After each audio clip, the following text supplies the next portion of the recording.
The fact that you have competitors is a good thing. It means that there is life in that market. However, sometimes, and especially in the early stages of your business journey as a B2B consultant, coach, or agency owner, you will find someone who is obviously so much better at your game than you are. And that can be very intimidating, and it can paralyze you into inaction because you think, why would anyone ever work with me if they could work with this other person? And as someone who has dealt with this feeling of inadequacy, and by the way, everybody has, I'm going to give you 12 ways of dealing with this problem so that you can get back to work and back into booking calls and closing deals. Because even as a rookie, you can book calls and close deals. My name is Michael Bohannes, and I help B2B consultants, coaches, and agency owners build their first version of a client acquisition system and stop depending on referrals. We are onboarding somewhere between 50 and 60 new clients every year, and we have a very solid track record. Every single person who implemented our methods and follows our playbook has had at least a 300% return on their investment within the first 6 months of working with us. So I know a little bit about this space. And believe me, as a beginner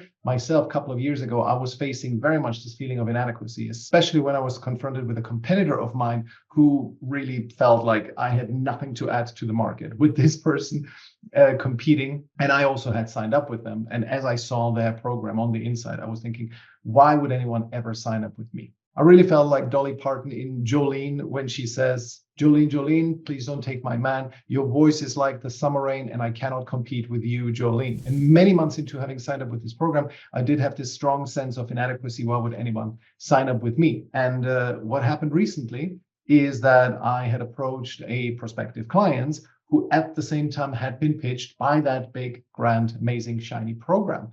And what happened? He signed up with me.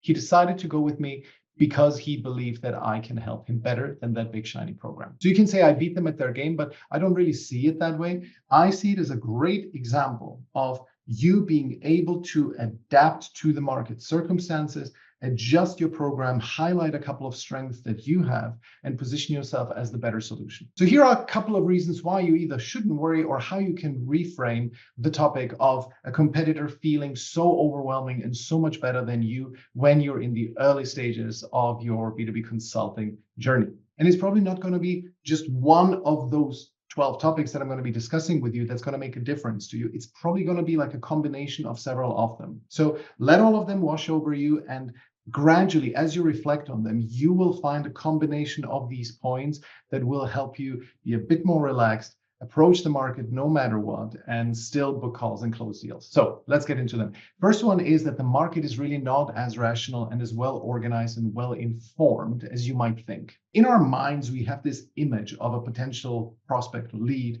who is in the market for your solution.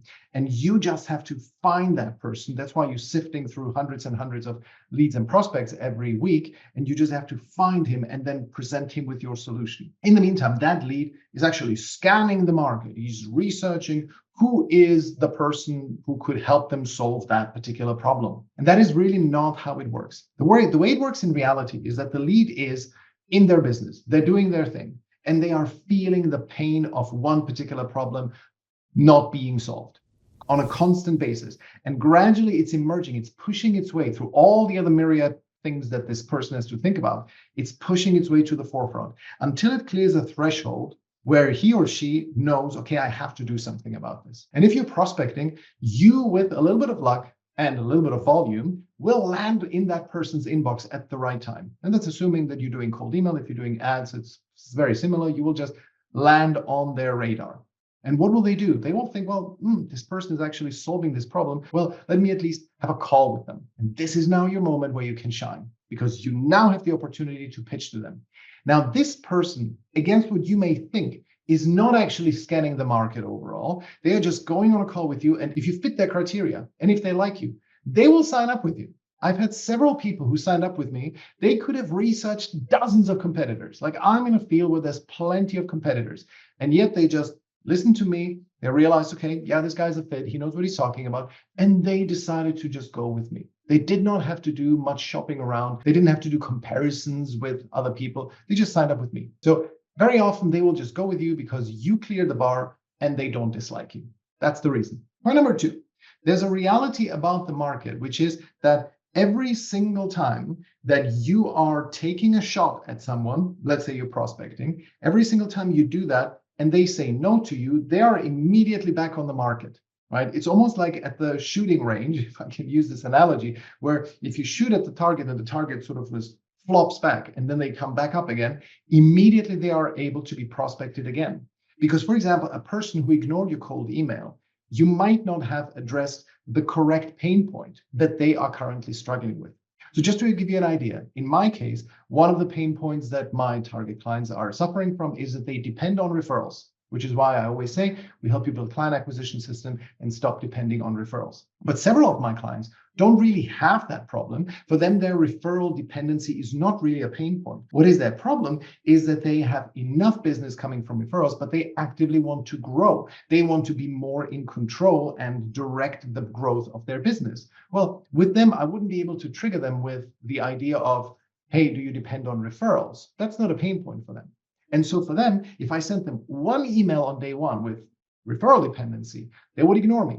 But on day two, if I only approach them with a different message and say, hey, do you want to take the growth of your business in your own hands? Do you want to direct the fate of your economic future? They might respond.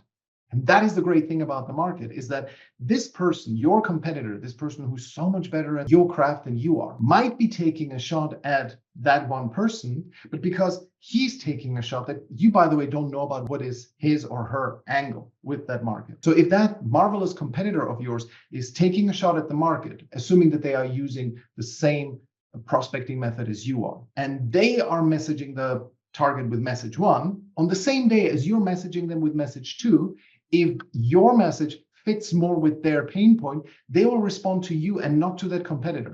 Because at this point, they don't really know anyone. They just know that, okay, this is the person who's offering a service and he's really targeting my pain point. And this is also why this amazing competitor of mine, who I was a client of, he told me, dude, whatever we do, there's just no way that we can catch all the market, right? Because we are shooting at them with one specific message. When they have maybe 10 pain points and we're shooting at them with one specific message, one specific pain point, and they might not respond to that. And you could come in on the same day with another one and you will book that call. Fact number 3, even if that competitor is completely the 500, 600 pound gorilla in your market, it could very well be that your target clients have never even heard of them. Perfect example. At the height of Gym Launch, when Alex Hormozi's business was really ripping and roaring through the gym market, I knew somebody who was also selling into the gym space. And of course, he was facing the competition from Alex Hormozi, one of the most formidable sales and marketing players probably of all time. And this friend of mine told me that on sales calls, he constantly, regularly met people who had never heard of Gym Launch, or maybe they just heard vaguely of them when they maybe didn't have a great opinion of Alex Hormozi. There were also people who knew of Gym Launch but were decidedly unhappy with them. They had heard stories of people who did not have a good experience with Gym Launch. It always happens. Even the best players have some detractors. And those were then the people that my friend was able to sell into. Speaking of Alex Hormozi, there was an anecdote he recently shared about how when he was promoting his books, and he was promoting it heavily, there was like constantly ads running, cold emails running. He was talking about it in every single one of his videos. He regularly, when he went walking, because he regularly takes walks and people stop him and want to take pictures with him, and then he talks to them and he says something like, hey, are you going to be at the book launch? And many people told him, well, what do you mean? You have your book coming out? They didn't know. And Alex was thinking, oh my God, how can you not know this? I'm talking about it everywhere. You always overestimate how much your market knows about you, about your competitors, about your market in general. Number 4, your competitor has a weakness. You don't know what it is now, but gradually, as you keep pushing into that market, as you speak to prospects, and even if it happens that a prospect would tell you, you know what, thank you for your pitch, but I decided to go with that competitor of yours. Even if that happens, by the way, it has never happened to me once. It may have happened later on. I found someone who I pitched to, then also went into this big program, but it was very rare. But as you are talking to this market, you will find out what your competitors' weaknesses are. You can exploit that. You can adjust your service offering to present yourself as a good alternative for people who are not a fit with your competitor. Number 5, there's a brutal truth. You can simply undercut them. There are some people who would love to work with your competitor, but because he is probably very premium and very high end and has a long waiting list, they maybe cannot afford him, or they don't want to wait for such a long time. So they will just sign up with you. Yes, it is. There's no shame in sometimes taking the scraps off somebody else's table. And in keeping with the analogy, there are some people who never enter Whole Foods because they cannot afford it. They just go into Walmart. Walmart still is the bigger business than Whole Foods. Until you have great success stories, I even think that you should underprice. You should, in the very beginning, you should work for free. Then you should underprice them. And only once you become really, really well known in your field, then you can start pricing at the rate where you want to be. It's not the best place to be forever to compete on price, but it's a start. Number 6, an offer market fit tends to be quite sticky. What do I mean by that? An offer market fit is when you are blasting a message into the market, into cold traffic, into people who don't know you at all, and you are able to book at least 0.5% of sales calls, meaning you message 200 people, you cold email 200 people, and you book at least 1 sales call. Now, the remarkable thing is once you have unlocked that, it tends to remain stable. There are some situations where an offer gets so tired that you have to renew it, but honestly, we have been booking sales calls with practically the same messaging for the last 2 years, and the call booking rates have not changed much. In fact, they sometimes have even improved as we are slightly, tinkering on the edges of that offer. So an offer market hypothesis tends to be quite sticky. And if you, instead of fretting about your competitor, focus on finding your offer market hypothesis and figuring out what is that match, what is that lock-in key. If you send a specific message to 100 people of the same type, and you will then get a couple of positive responses, if you just focus on finding that, it's time much better spent. And yes, your shiny competitor probably gets those leads about 20 times easier. He has to pay less to get a lead, to book a sales call. And when he has a sales call, he probably converts them at a much higher rate than you. All of that is possible. So you simply do with what you have.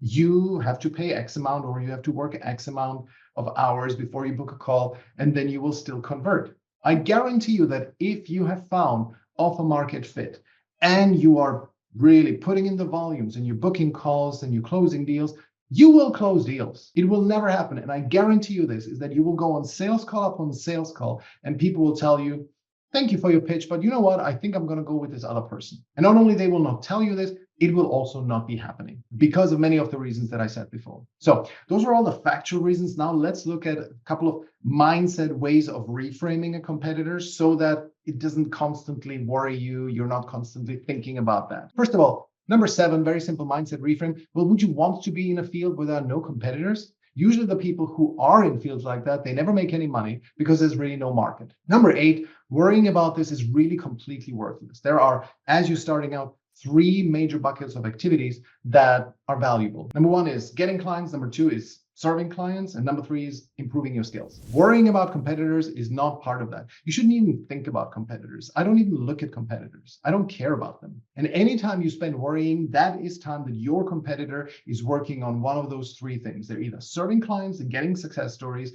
they are getting new clients, or they are getting better. So just don't do it. Number 9, you're comparing your day 1 with somebody else's day 3000 probably.